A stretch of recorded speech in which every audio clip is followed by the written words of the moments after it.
Olá, boa tarde. Hoje Portugal assinala a implementação da República. O 5 de outubro representa uma nova organização política que desde 1910 evoluiu para a democracia que habitamos e onde os cristãos também são chamados a participar de forma ativa.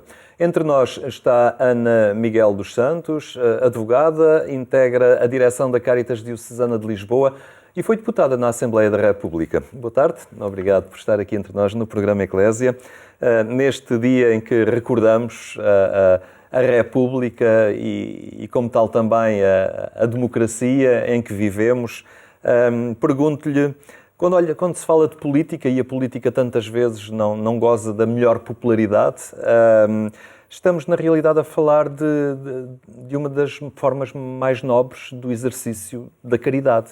Exatamente. De alguma forma é isto. Antes de mais, muito obrigada pelo convite. É sempre um gosto podermos contribuir. Realmente, o Papa Francisco disse exatamente isso. A política é um ato de caridade, porque envolve a preocupação pelo bem comum. E eu realmente identifico-me com essa caracterização. No fundo, é muito simbólico, porque é um ato, e deve ser assim encarado como um ato de nobreza. Infelizmente, nos últimos tempos, e nós sabemos, tem sido conotado muito com mundos muito pouco nobres, ou muito pouco caridosos, não é? Porque está muito envolvido com atos muito pouco caridosos, desculpa a repetição, mas efetivamente eu julgo que é essa a forma de nós alterarmos as coisas, é exatamente envolvermos-nos nelas. E, portanto, não podemos olhar para algo que altera o bem comum e continuarmos impávidos e serenos sem querer mudar. O Papa Francisco, autor desta expressão incansável em continuamente desafiar os cristãos a assumir encargos públicos e a participarem de forma ativa na vida política. De alguma forma, na sua vida, como é que se interessou um dia pela política ao ponto de fazer um caminho que a levou, a dada altura, ao Parlamento? Olha, antes de mais, tive essa influência na minha educação. É evidente que nossos pais têm muita influência nisso. E o meu pai sempre esteve muito ligado à atividade política. Mas eu acho que senti sempre esse apelo, que é um apelo que me chega, sendo eu, vivendo eu na minha infância numa cidade mais pequena, como Águeda, perto de Aveiro, portanto no distrito de Aveiro, era uma forma de eu estar junto das pessoas. E, portanto, isso era um impulso, aquele sobressalto cívico, que eu tinha de vontade de estar com as pessoas, de ajudar, de me preocupar, de interagir, de intervir. E isso acabou por acontecer naturalmente, porque a partir do momento em que uma pessoa participa mais nos escuteiros, ou no teatro, ou na música, ou na dança, está a interagir com a sociedade. E isso acaba por, sobretudo numa cidade mais pequena, isso acaba por ter depois maior impacto. A política acaba por ser uma consequência disso mesmo. Naturalmente as coisas acabaram por surgir, mas no meu íntimo aquilo que me impelia, no fundo, era o outro, era a possibilidade de chegar ao outro e de fazer alguma coisa pelo bem comum. Um dia, no Parlamento, sentiu que estava mais longe das pessoas?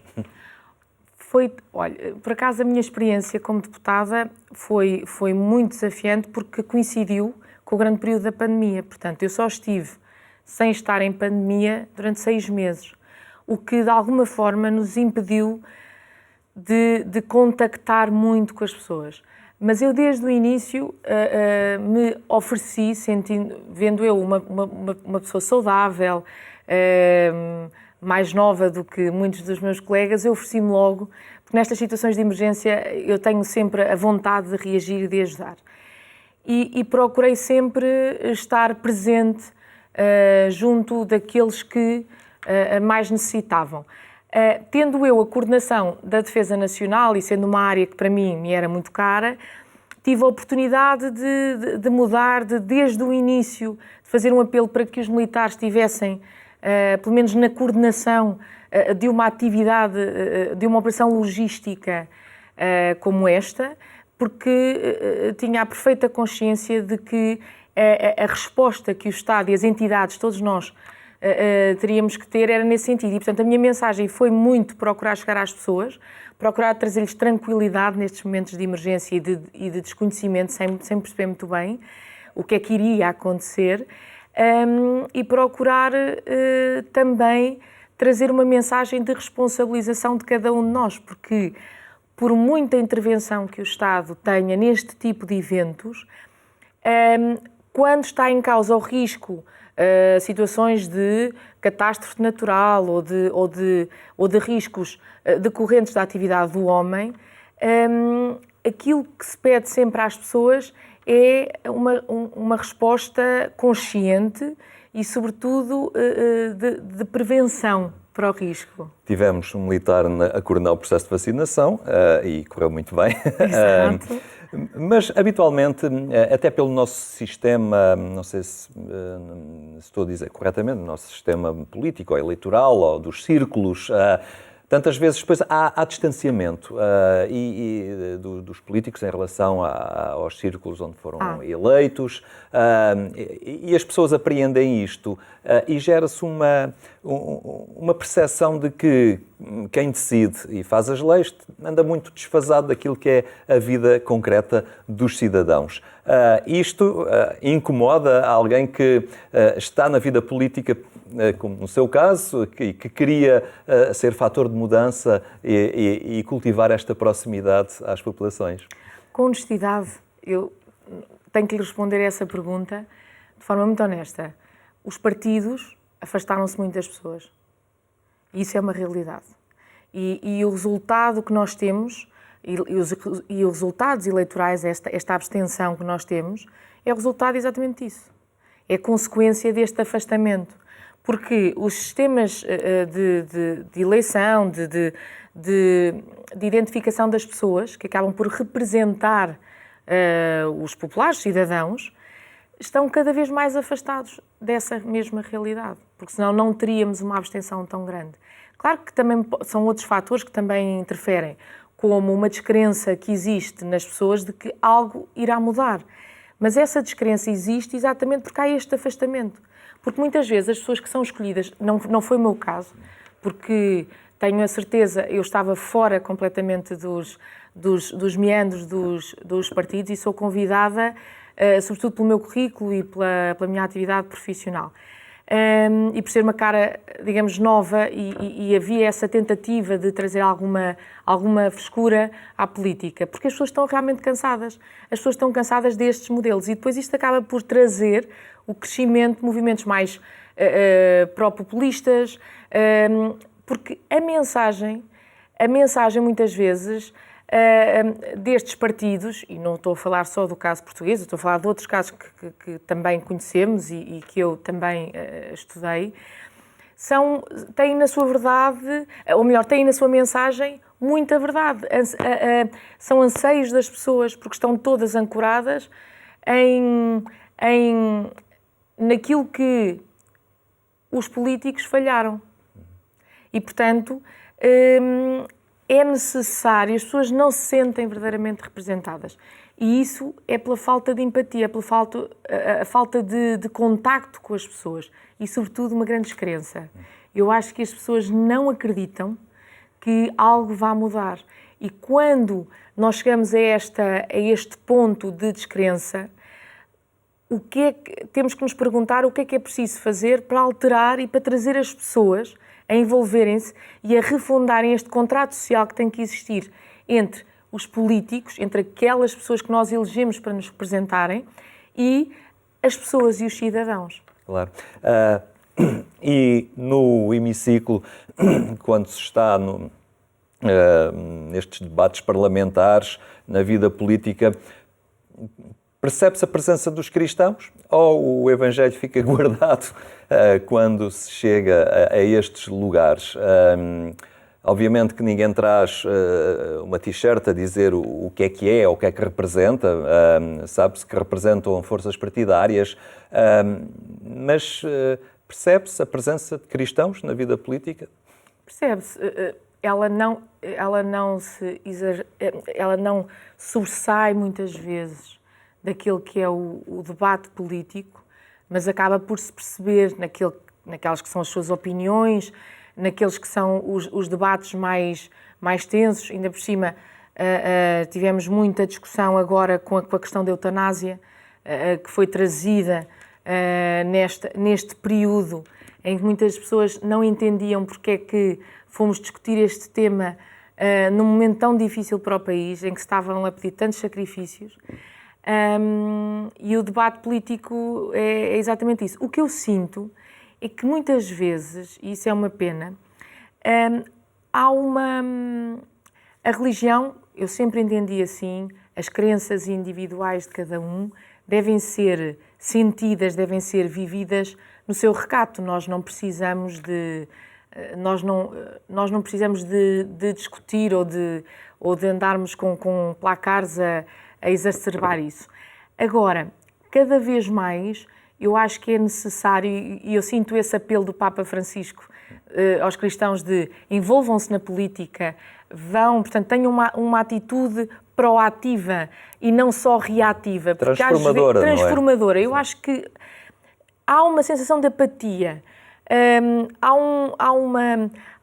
estamos confortavelmente a assistir, porque somos cristãos e, portanto, sentimos isso, mas parece que estamos confortáveis e que achamos que não temos que convencer o outro. E eu acho que alguma coisa também tem que mudar dentro da Igreja, ou sobretudo entre os cristãos, de não terem esse receio, porque depois há a conotação política, não é? Os cristãos são muito de extrema-direita, ou são de direita, ou são de esquerda. Não, nós podemos ter cristãos em todos os quadros políticos, em todas as fações políticas. Acho que quando envolvemos demasiado a religião, ou misturamos entre a religião e a política, é evidente que há temas em que acaba por haver aqui aquele confronto interno, não é? Até que ponto é que a minha crença e a minha religião vai influenciar? Isto é muito difícil, porque nós temos que representar toda a gente, todos os cidadãos, e, portanto, esta neutralidade que muitas vezes tem que existir no momento da decisão é que nos faz estar menos, sermos cristãos, eu não falo por mim, mas serem cristãos mais silenciosos, digamos assim. Mas também é preciso muita coragem, porque avançar para uma missão de serviço público, porque ao fim e ao cabo é o que estamos a falar na política, depois é-se continuamente escrutinado, não é? A vida da pessoa acaba por ser, às vezes, até devassada, quando a pessoa se expõe em determinados lugares, e isto pode afastar as pessoas, ou é quem avança é quase em sentido heroico, porque a causa pública e a construção de bem comum acabam por ser superiores a isto, porque não é propriamente agradável, não é? Viver assim. Sem dúvida, e eu passei por isso, porque a dada altura uma pessoa tem a sua vida, a sua carreira profissional e estou muito envolvida nisso, e isso também é um ato de servir, não é? Portanto, nós também temos que deixar de olhar para as nossas profissões. Cada um de nós é um político na sua atividade, na sua função de servir o outro. Agora, sem dúvida, hoje em dia é um ato heroico para quem tem a sua vida estruturada, para quem está na política com uma vontade de servir o outro, que às vezes as pessoas não acreditavam. Eu lembro-me quando aceitei, muita gente me perguntou mas porquê é que vais lá? Mas porquê é que te meteste nisso? Tu não precisas disso. A pessoa acaba por sentir, ou é realmente o apelo que nos move, é aquele apelo interno, qualquer coisa que nos leva a ir para esta arena, que depois é uma arena completamente descontrolada, em que o escrutínio e a transparência têm que existir, sem dúvida, não é disso que se trata. Agora, em tudo tem que haver bom senso, porque neste momento já tudo é permitido. É ofensa, critica-se por se criticar. Eu acho que o que falta às pessoas é o bom senso, é o equilíbrio, é o respeito. São 3 variáveis que acabam por não existir. Porque se leva a liberdade de expressão a um extremo em que as pessoas acham que podem tudo, designadamente ofender o outro.